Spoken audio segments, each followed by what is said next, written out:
Welcome back to From the Bridge, your source for all things about sponsorship. This is Rick Jones of FishBait Marketing, and I'm glad you've chosen to join us today. Today we're going to talk about building an activation plan.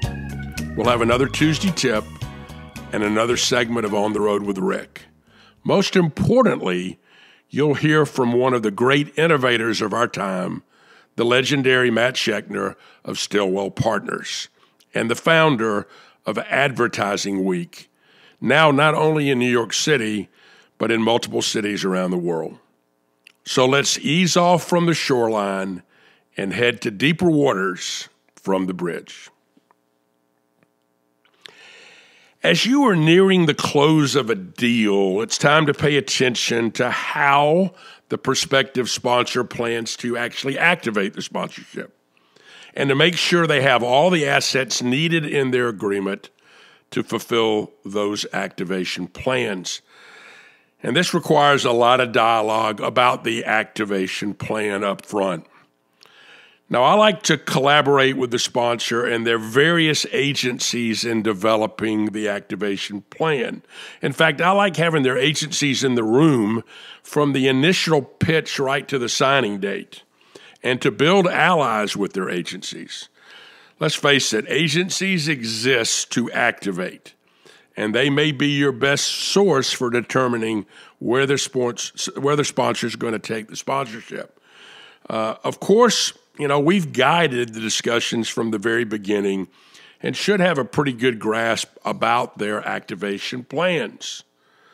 The salesperson needs to be a resource to help write the plan, share the plan, get the plan approved, get resources necessary to maximize the plan, and the ability to constantly review and tweak the plan. You need to make sure there's room for tweaking or adding or eliminating assets in that contract so the sponsor can take advantage of things they did not know about before they actually get into the activation. They may find some new things they want to do or some things that they don't want to do, and you don't want to be stuck with a contract that either allows or disallows that. Once the sponsor knows how they want to activate, it's now time to make sure everything they need will now be in a contract.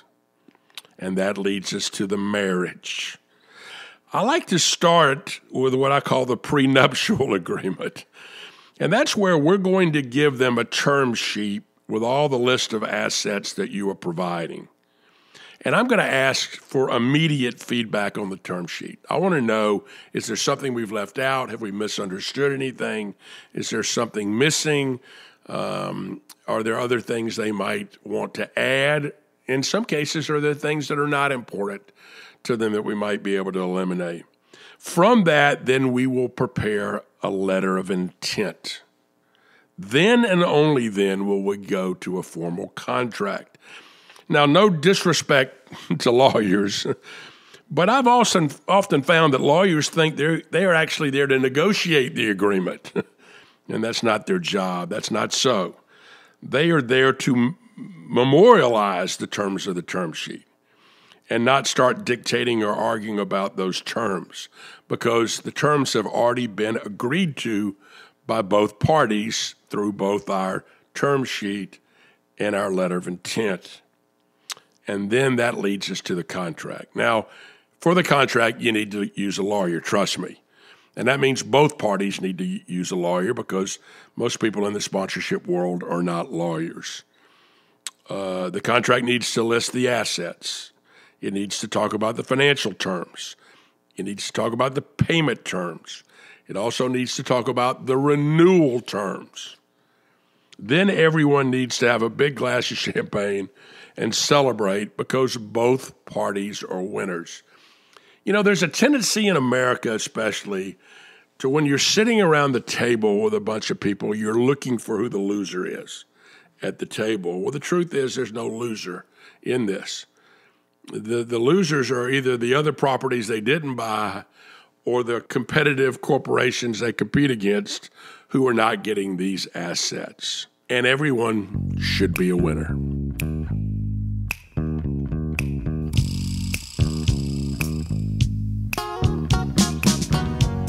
Now it's time for our Tuesday tip.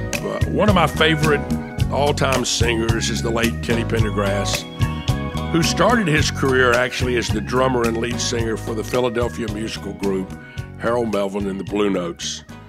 One of their songs, written by the great songwriting team of Kenny Gamble and Leon Huff, says to be for real in everything you do.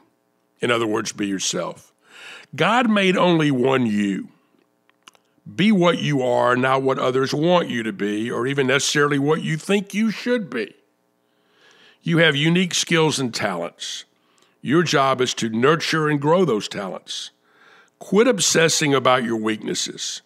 Greatness comes from focusing your energy on maximizing your strengths and not minimizing your weaknesses. Find out what you're good at and become great at it. That's how champions are built.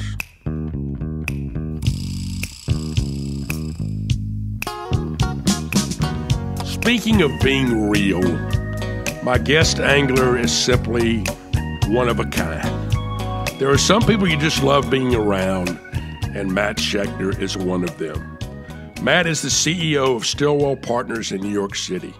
He's had an amazing and creative career working for Ted Turner on the Goodwill Games, promoting the famous Coney Island hot dog eating championships, and most importantly, creating Advertising Week, first in New York City and now in 6 cities around the world.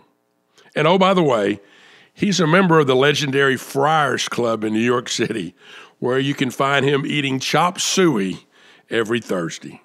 Let's welcome the incomparable Matt Scheckner to the bridge.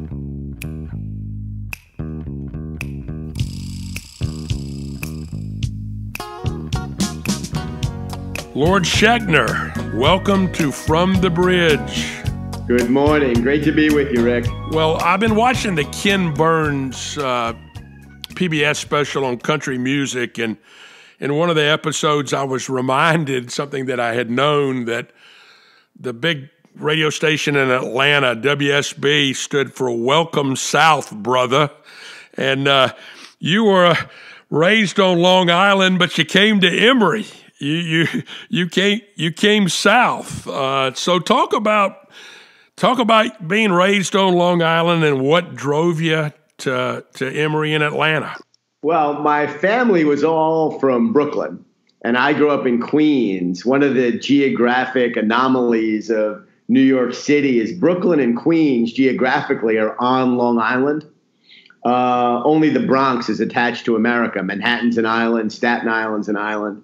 And so where I grew up was sort of the Queens-Nassau border, which is what most people consider to be Long Island. And, it was a typical suburban community. Where I grew up in Queens, the ethnic mix was pretty good. So I went to public New York City schools. And Emory was just a really good school at that time. And it was about the best school that I could get into. I knew that it was up and coming. They had just gotten a huge grant from the Coca-Cola family, the Woodruff family, I believe. And this was 1981, 82. And at that time, that was the biggest grant that any university had ever received. So I knew the school would be getting better over time.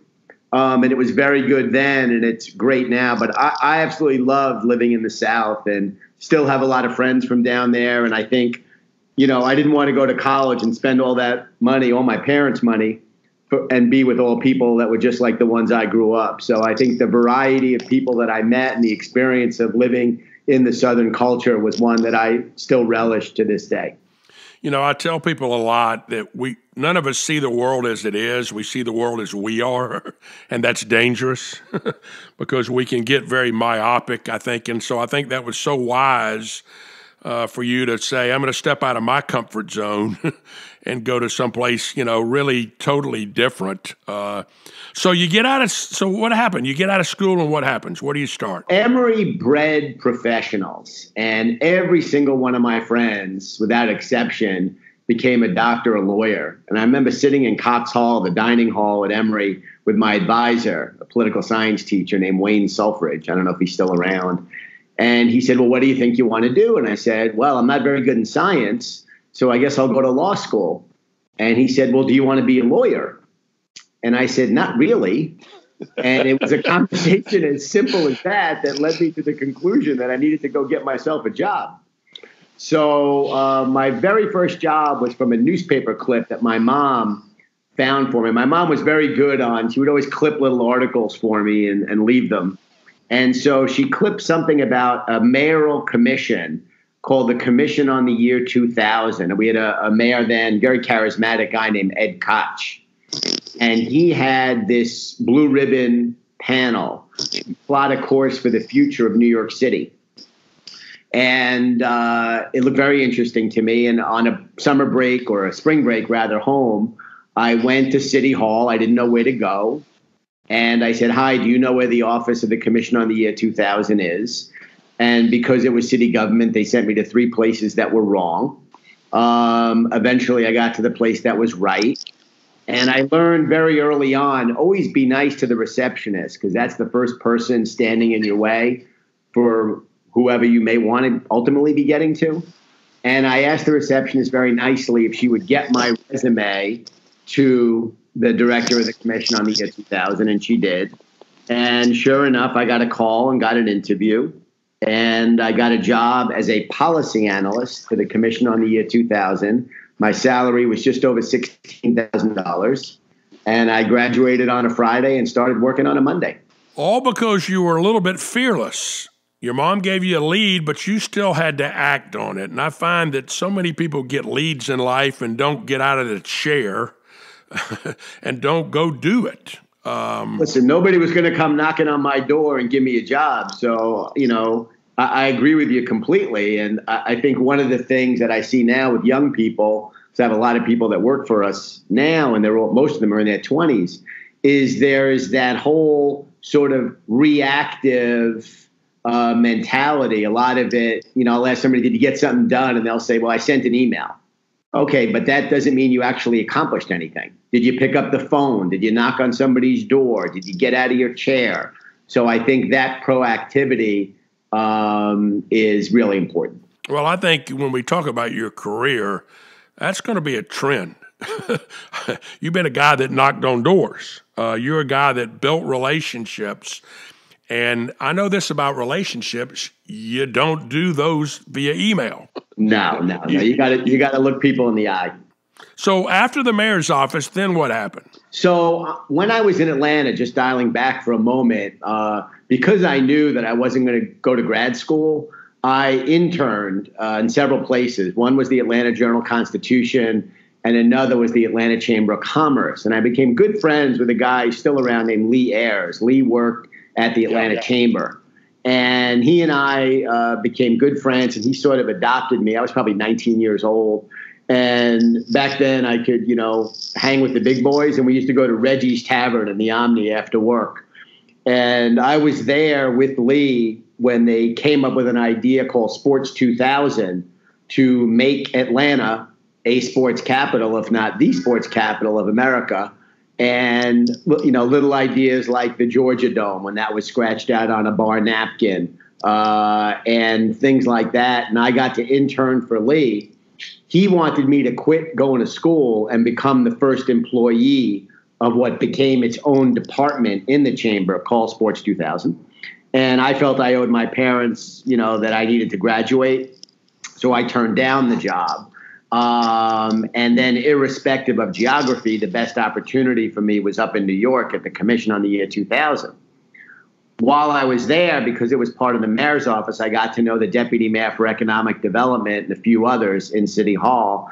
And I basically convinced them that New York City was losing out by not having any entity focused on sports as economic development. And make a long story short, because it was not a priority of that administration, so it didn't, wasn't a patronage thing. At the age of 23, they made me executive director of what became the New York City Sports Commission.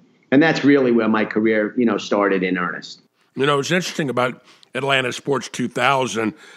They were almost right. They just were 4 years late because the 96 Olympic Games really became the catalyst for putting Atlanta on the map as a sports destination and a sports city, and that led to building venues and creating other things that has continued along. You know, I would think that you were also at a point where New York was beginning to figure out that all facets of tourism were huge economic generators for the city, and that sports obviously was one of those. And I know that part of what you did was then, I don't know if bid's the right word, but you got involved with the Goodwill Games. Yeah, and I think your point is dead on. You know, sports it's not just about the fan part, but it's about money. You know, the Meadowlands is hugely successful, and that was a direct vision of a guy who's long gone now named Sonny Werblin. And he took advantage of other places that were weak. So while I'm sitting here, my office is right by Madison Square Garden. The Meadowlands is probably 7 miles from here. So you say, oh, what difference does it make if it's in New Jersey or if it's in Queens or in Brooklyn or the Bronx? Well, it makes a big difference because all those tax dollars, instead of coming to New York City and up to New York State and Albany, that money's going to Trenton in New Jersey. So it makes an enormous difference economically. And both football teams are in New Jersey. The Nets now are back in Brooklyn, but for many years they were in New Jersey. And the hockey team that's still in Jersey, that team came from Colorado. So the Meadowlands was built off that recognition, and New York City lost out. So we also had no proactive arm that was bidding to bring in amateur events, collegiate events, and also important, something I really look back on fondly, an advocate for young people. You know, there was an amateur boxing club, the Jerome Boxing Club, in a tough neighborhood in the South Bronx that we were able to save from being evicted by the city. And those kids who were, young kids in sport, if they didn't have boxing, they may be going a different way. So we were very proud of all that. And so you got the Goodwill Games, and I guess that was 98? Yeah. So when we first started, I remember very early on, the goal was to bring the Olympics to New York. The Olympics have never been to New York City. And so I remember sitting vividly with Mayor Ed Koch and the first deputy mayor, a different one, a guy named Bob Esnard, and he was saying, so what's this all about? And I said, well, Mr. Mayor, we would like to one day try to bring the Olympics to New York. This was about, Rick, I'm going to say 1988. And a guy named Bob Helmick was president of the U.S. Olympic Committee, and we were going to have a press conference with him at City Hall to talk about an effort to reestablish New York City as a great center for amateur and Olympic sports. And the mayor asked me, when would that be? And I said, well, Mayor, the conventional wisdom, Barcelona was already decided in 92. The conventional wisdom then, remember this is 1988, was that Athens would get the 96 games, the centennial. Because of the centennial, yeah. Right. Yeah. Beijing would get 2000, and North America's turn would be 2004. That's what everybody thought. And there was a guy named Olin Castle who ran USA Track and Field. Then it was called TAC, the Athletics Congress. And he was sort of a whisperer along with his right-hand guy, a guy named Alvin Chris, who's gone now, because he had a big dispute with Uberoth in 84, and they were not a big player at the LA Olympics. So Olin was determined that he wanted to be a Svengali for the next time an Olympics were in America, and he thought it would be New York. So I briefed the mayor, and I remember vividly, the mayor looked up in the sky and he said, 2004, am I going to be mayor then? And he said, nah, commit everything. And it was very funny. So along we go. We were starting to talk about hosting different events. I remember the very first one we did was a regional rhythmic gymnastics event, which we did at NYU. It doesn't get much lower on the ladder than regional gymnastics, rhythmic gymnastics. But it was a start. And that continued. But along comes my old friends in Atlanta, and out of concern after the 88 vote, remember that vote was taken in 89 for 96, there were a lot of concerns about Athens. It was unstable. And after the experience in Seoul and concerns about North Korea, the IOC wanted to make a safe choice. So it really came down to Atlanta and Toronto. And Atlanta won largely because it was viewed as a safe choice. So that threw the whole thing out of whack. We looked around, said, is there anything else worth bidding for? And we decided to take a run at the Goodwill Games, which was ultimately successful. Well, three quick stories about the things you've said. I had a buddy who worked with me named Don Schummel, Notre Dame graduate, and Don had a membership at the New York Athletic Club. And for years, I would stay at the New York AC when I would come to New York, and it was known as the Olympic Club. It was, in fact, in the earliest days, Rick, of the Olympics, you go back to 1900, 1904, the New York Athletic Club team was the U.S. Olympic team. Yeah, and so the Olympic memorabilia that was in the AC, it was the Olympic Club. I mean, it really, really was, and so it was a fascinating place. The other thing I wanted to point out was I really believe the reason Atlanta won was because of Andrew Young.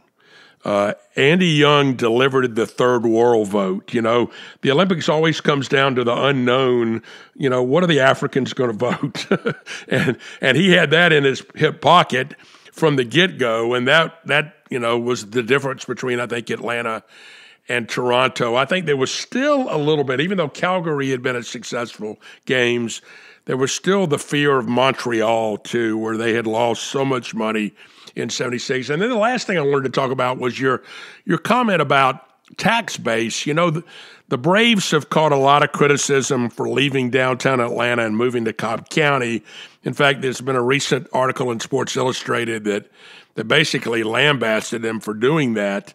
The plus side of that is Cobb County got the tax money, and they uniquely used it to give every public school teacher a raise this year. And so it's the first time I've seen a direct correlation between understanding the impact of sports money on the way of life in Cobb County. In this case, they decided to reward teachers. So it was pretty crazy. You know, I had worked on the Goodwill Games, and that's where we met first in St. Petersburg, and it was interesting because this was the last one, that happened, and then I guess Ted sold the business. And raison d'etre, you'll recall the Goodwill Games emerged as Ted Turner's brainchild to bridge the Olympic boycotts. Yep. Ironically, looking at where history went, we didn't go to the 80 games in Moscow protesting the Soviet Union invasion of Afghanistan. Where we still are. Look how that turned out. Yeah. Then they paid us back in about the Soviet Union and the East Germany and a lot of the Eastern Bloc countries. I think China and Romania were the big ones that did go to L.A., Romania from the Eastern Bloc, but everybody else did not come. So when Ted Turner conceived the Goodwill Games, and the first one was 86 in Moscow, it had been 10 years in between East-West Olympic competition. So then they went to Seattle in 90, St. Petersburg, Russia in 94, and we were bidding for 98. And by that time, things had started to change politically. And so the raison d'etre for the Goodwill Games to continue would have been to go to other places that had challenges in the world. They could have gone then to South Africa or Havana or done something interesting, China. But they just chose, I think they did one more after 98 in New York in Melbourne, and there was just no reason to go there. So it died after that. Yeah. So after the Goodwill Games, then what did you do? Well, I started my own business. Yep. We got a bunch of facilities built. There's an Olympic pool that we got built that's still there, and a track stadium that's still there. And I started my own company called Empire Sports and Entertainment. And it was sort of like a dog that you'd adopt from the pound. You wouldn't quite know what breed it was. And ended up doing all kinds of different things. I did a lot of marketing and sponsorship work, some PR work. an opportunity dropped in my lap. An old friend of mine who was president of Madison Square Garden way back when, and then moved to Nashville and was president of Opryland. We ended up doing a country music play. You mentioned country earlier. Always Patsy Cline that we produced off Broadway. So I learned how to produce a show off Broadway, which I didn't know anything about. And all kinds of different things, a little bit of just about everything. And did a lot of live production work for Radio City. Radio City, under the old owners, used to have a production company called Radio City Productions. And they were, a gun for hire production company. And I was part of the team that did a lot of the early big Super Bowls. I was the lead producer on two projects in particular. 97, we produced the opening of Arthur Ashe Stadium, where we had our talent. You wouldn't book either one today. We had Bill Cosby and Whitney Houston. Then in 1999, I did Pepsi Centennial in Hawaii. And one night we had Riverdance, Ray Charles, and the Rolling Stones. So that was pretty good. And all different entrepreneurial projects.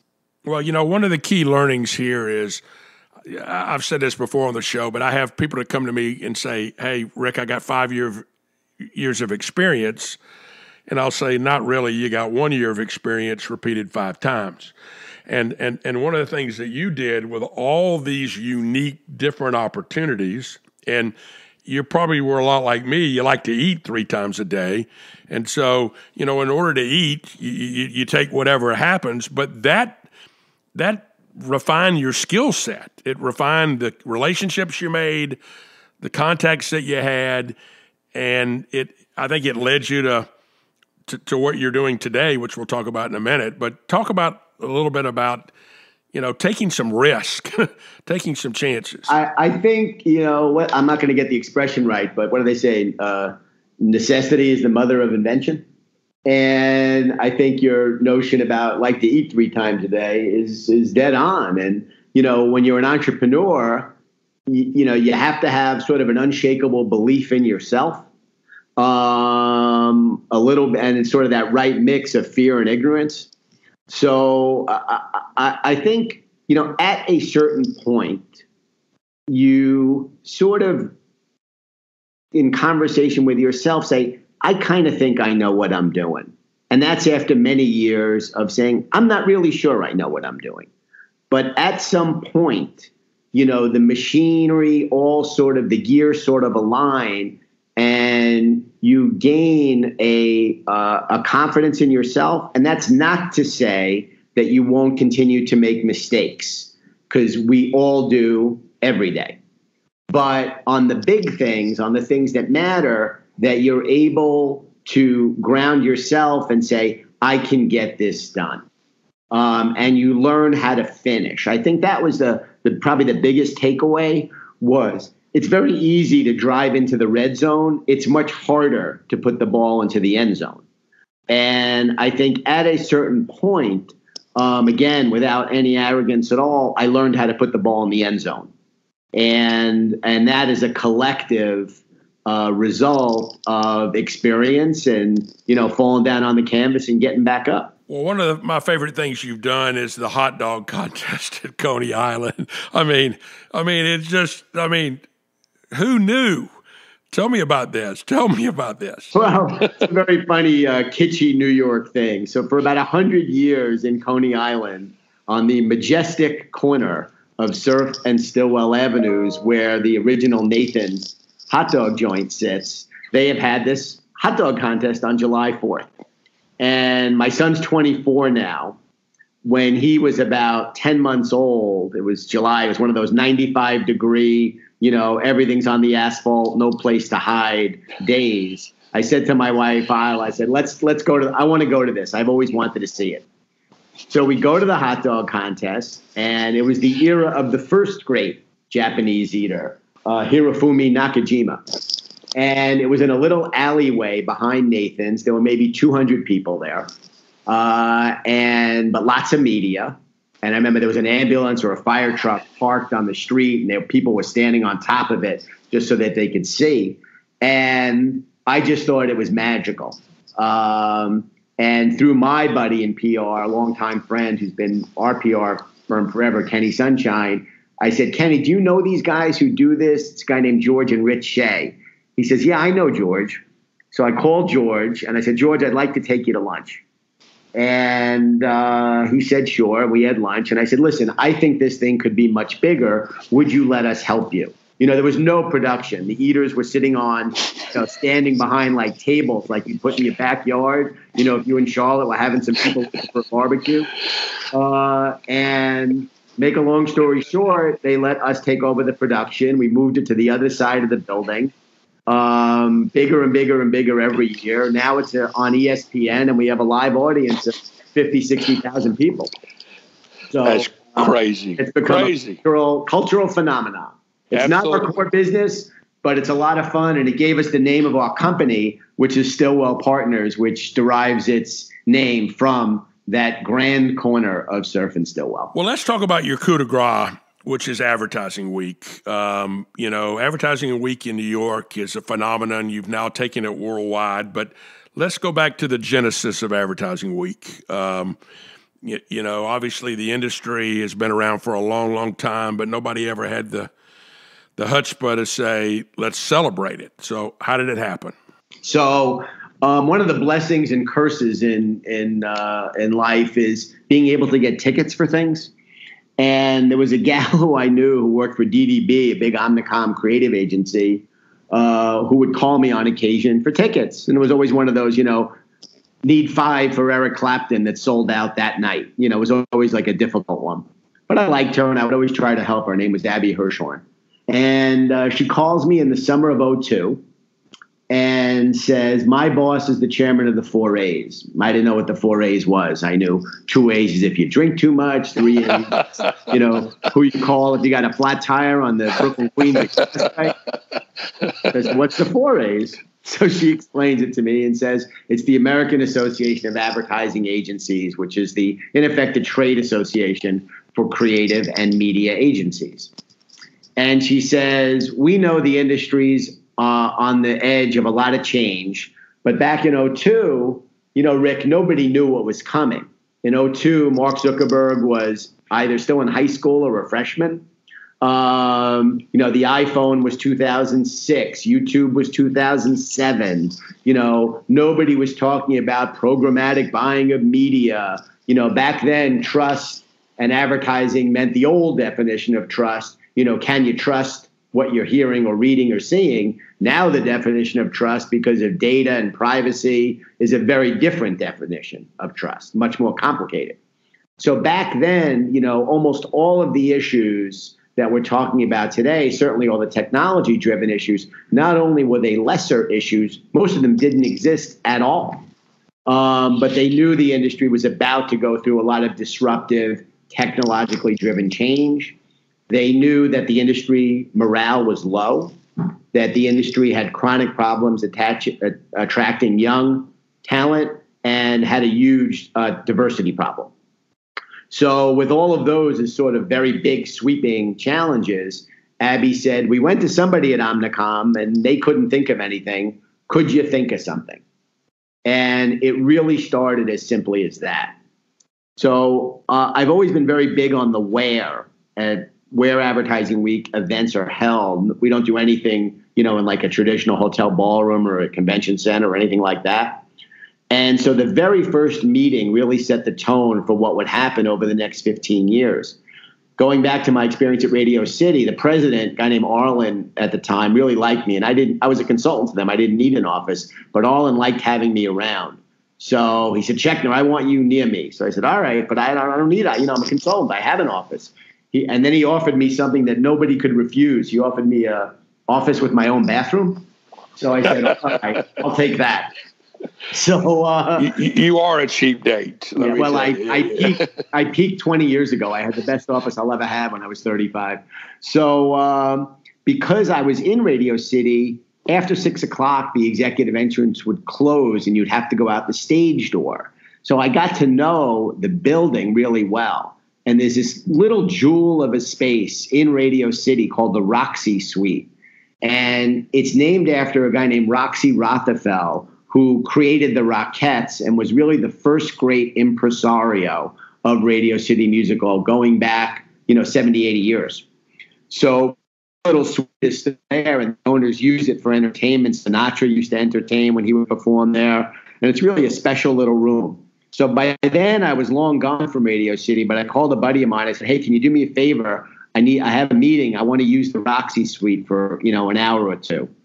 And Ken Case, who was the chairman of the 4As, he's gone now.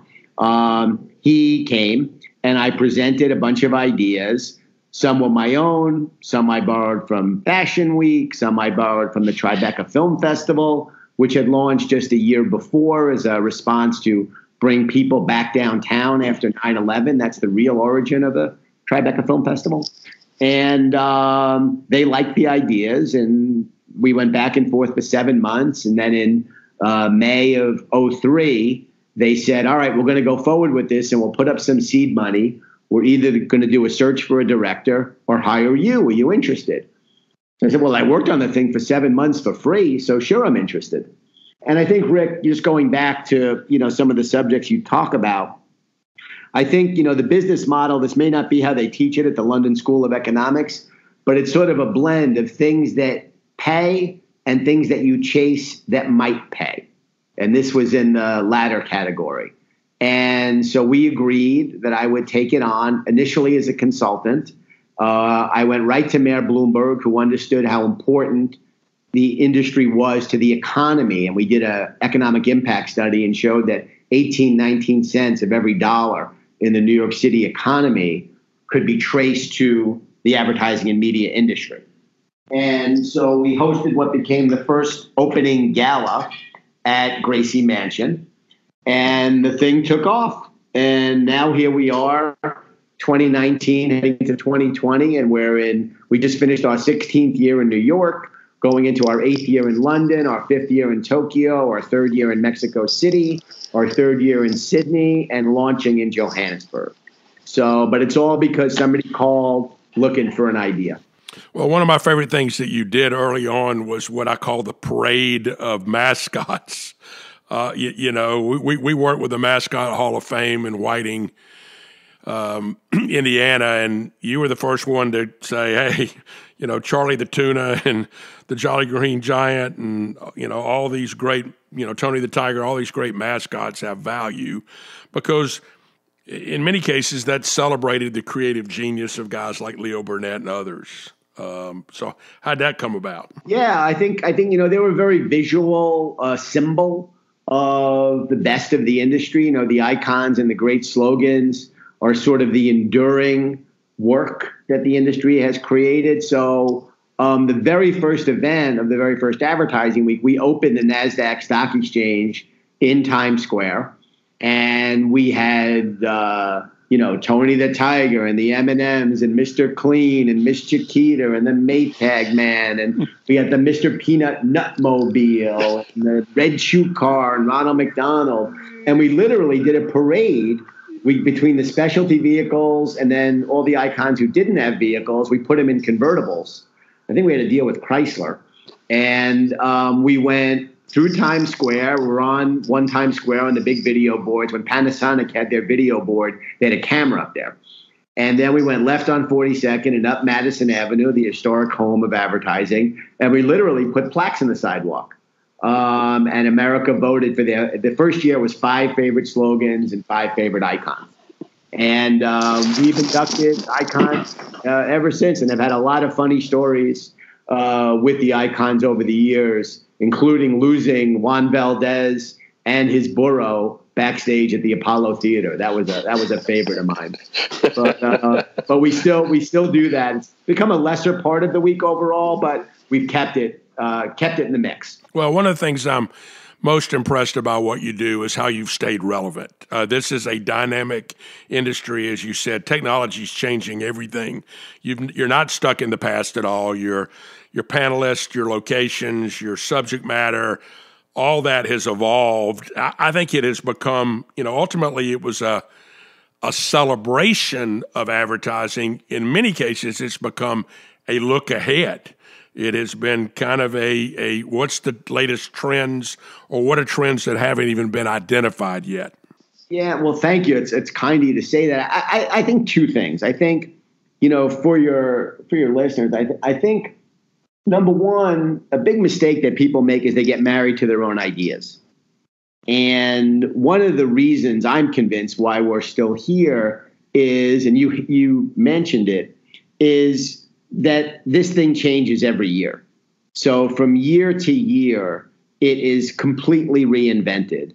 And there is almost nothing that we do where we'll say, oh, no, that's how we do it, and to resist change. So I think being open to reinvention, especially if you're talking about an industry like ours that has been, really severely disrupted by technology. I mean, look at the rise and the amount of money that Google and Facebook take out of the marketplace.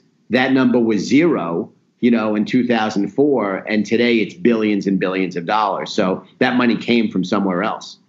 The second thing is, really just keeping your finger on the pulse. And what we've been able to do is evolve Advertising Week as a platform where issues that are bigger than the industry are discussed. So, for example, we've had Emma Stone and Jesse Eisenberg on stage with us in New York the last 2 years talking about mental health. We've had Nikki Sixx from Motley Crue and the Surgeon General of the United States talking about the opioid crisis. We've had Paul Pullman, the CEO of Unilever, who really, to his credit, I think the whole rise of business and purpose as being not in conflict with profitability, what Paul did when he was running Unilever around sustainability, is really a model in many ways. And we've had Paul now on stage talking about something else that he's involved with, a group called the Valuable 500, which is about getting businesses to hire people with disabilities. So that Advertising Week has evolved as a platform to talk about those issues. We had Al Gore in London on the environment. So I like that. We've done two things with the UN over the years around climate change, including an effort that we organized with the Secretary General Ban Ki-moon that was a global campaign at that time. This was 06, 07, to extend the Kyoto Protocol, which is what predated the Paris Accords. So I really love personally that Advertising Week has become a place where those transcendent issues are now discussed. And this is the case at everyone all over the world. Well, let's close our conversation today with something fun. I keep a list of the joys of my life. And one of the joys of my life on my list is chop suey day at the Friars Club with Matt Scheckner.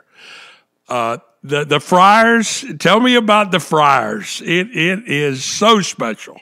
Yeah, that's something. So the Friars is about 100 some odd years old. It's the historic home of entertainment and comedy. Back in the day when Sinatra was our chairman, it was you'd come to lunch there and you'd see Groucho Marx and Sid Caesar and Henny Youngman and Milton Berle and all the legends, and it's still around. And on Thursdays there's a special, and that includes the La Choy crunchy noodles from the can. Nothing but the best for you, Rick.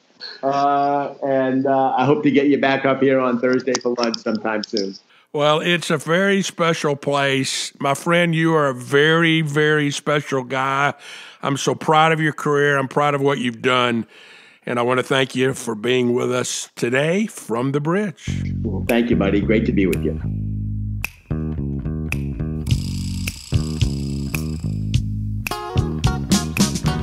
Let's close today on the road with Rick. There's a terrific restaurant on the south end of San Francisco Bay in Burlingame, California, where you can sit and watch the planes take off and land at the San Francisco International Airport.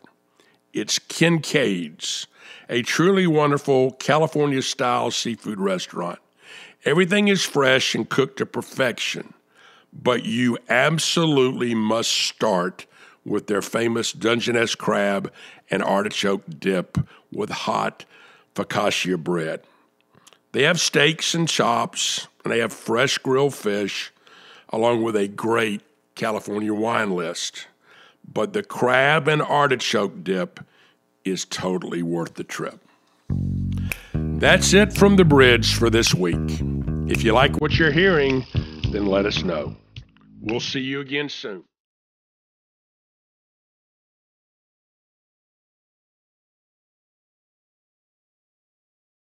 This has been your captain, Rick Jones, from the bridge. If you like what you hear, please share, subscribe, and leave a 5-star review on your favorite podcast directory.